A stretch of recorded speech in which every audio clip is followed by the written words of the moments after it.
Hi, this is Tracy. Good morning. Time for your daily sales vitamin. So today I just want you to be thinking about the systems. The goal of this podcast is to help to reinforce the systems that we're teaching you through our coaching program and to make sure that you have focus. You and I both know one of the greatest tasks that we have as your coaches is trying to reshape old habits and to keep the good ones and replace those that aren't so great with more systematic processes that will allow you to be more efficient.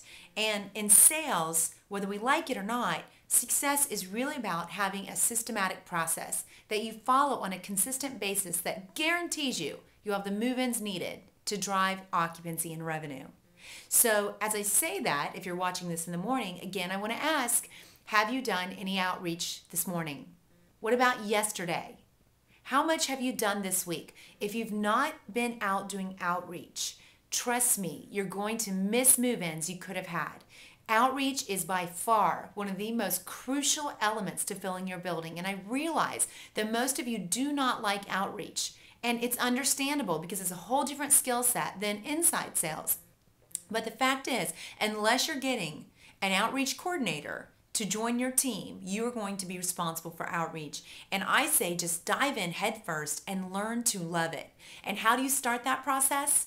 By changing your thoughts. Odds are, if you don't like doing outreach every time you get ready to go out, you probably say, oh, I got to do this today. I hate doing outreach, okay? Believe me, I've done it as well. I understand. It's very frustrating. But if you keep plowing forward and you change your thought process, you'll get better and better. So start saying, I love outreach. I'm great at outreach. And my outreach is driving traffic, referrals, and move-ins. So we are what we think we are, and I cannot overstate that enough.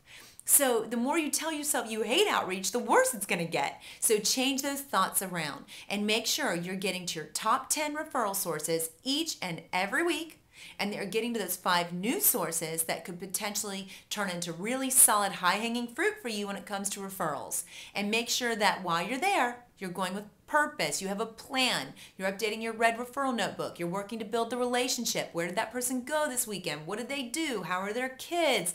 What are they doing for the next holiday? Get personal, and that will be more fun for you too, because it's more enjoyable to do a job when we're surrounded by people we like versus afraid of. So, and if you're really good at referrals, please send us your referral outreach. Send us your testimonials. We'd love to hear what you're doing and how you're making it fun so we can share it with others. So as we talk about that, let's move on to a few other things. So today, do you have any tours scheduled? If you do, have you done your visit planning sheet yet? Now, if you just rolled your eyes, then okay, I understand. It's not always fun, but we have to do the things we must do to get the results we want. If it was easy, everybody would be doing it. We realize the many systems we have in place are not always easy, but they are proven to work. So if you have 1, 2, 3 tours scheduled for today, get your visit planning sheets out right after this podcast. Take 5 minutes each and make sure you have set up a wow tour. We don't want just people to show up. We want them to feel not just welcome, but expected. Okay? Is your receptionist aware that they're coming? Can she call them by name? Have you even trained her to do that? Are they on the welcome board? Do you have a parking space for them even? What resident's going to interact with them today that's not the same one everybody else interacts with, but that is really chosen because they have something in common with this prospect or their family? Okay? What staff member could make the greatest impact? Pre-plan. Be prepared. Success is about preparation meeting opportunity. Then I want to remind you, what follow-up calls do you have to make today to follow up on, number 1, your tours from yesterday? Because remember, if you had any that ended last night, maybe late, and you were gone and you couldn't do your same-day follow-up call, are there any left over that you need to do a same-day follow-up call to make up from last night? If there are, get those done. Remember, you're just checking in to see how they're doing. If they had any questions, and let them go. No selling whatsoever. We have had tremendous feedback on this technique and closed sales as a result. So please make sure you do your same-day follow-up calls from yesterday, and then any tours you do today, make sure you call them at the end of the day. If your administrator is willing to do those calls, it's even more powerful. So same-day follow-up calls. What leads do you have that you need to send a thank you card out for today that were maybe in yesterday? And then think about it. Tomorrow, you're going to need to do your follow-up to a visit connection sheet number 1 on anybody that's visited in the last day. So I want you to be looking ahead and thinking. There's some people that came in a day or two ago that you need to do that follow-up to a visit connection sheet with right now. Some people came in about 4 days ago, and you need to pull out that follow-up to a visit connection sheet number 2 and work to get them back in so they can further experience your community. And remember, if you're not getting people back in to experience your residents, your food, your staff, your apartment living, they're probably not going to move, because the more time they spend at home and around their friends, the more they're probably going to realize, hey, I don't need them. That's not true. But it doesn't mean that that's not what they're thinking, because they're scared. We want them to experience how great life is at your community. And this is why you need systems. Every single lead needs to be put through a systematic process, all right, so that they have the best probability of moving.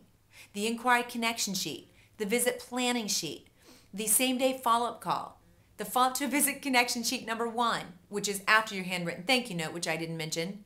Then your follow-up to a visit connection sheet number 2. The minute you start to feel like that lead's not being responsive to you, you need to do a strategic close worksheet. Pull that out, strategize. Why is this person starting to ignore me and not respond to my calls to action? Why won't they come back in for another visit? Have you offered to do a home visit? Have you offered to meet them on neutral territory somewhere else? Is there a resident in your building that might know them? It's okay to spend quality time working existing leads versus running around just trying to dig up new leads. And this is very, very important, because those people that came to you had a reason. But we have a lot of obstacles that we have to overcome to get people to move in. But with the right systems and the right strategy, guess what? You'll get the move in, and you know it, and I know it. So today, think about systems, systems, systems. And you might have heard this from me yesterday.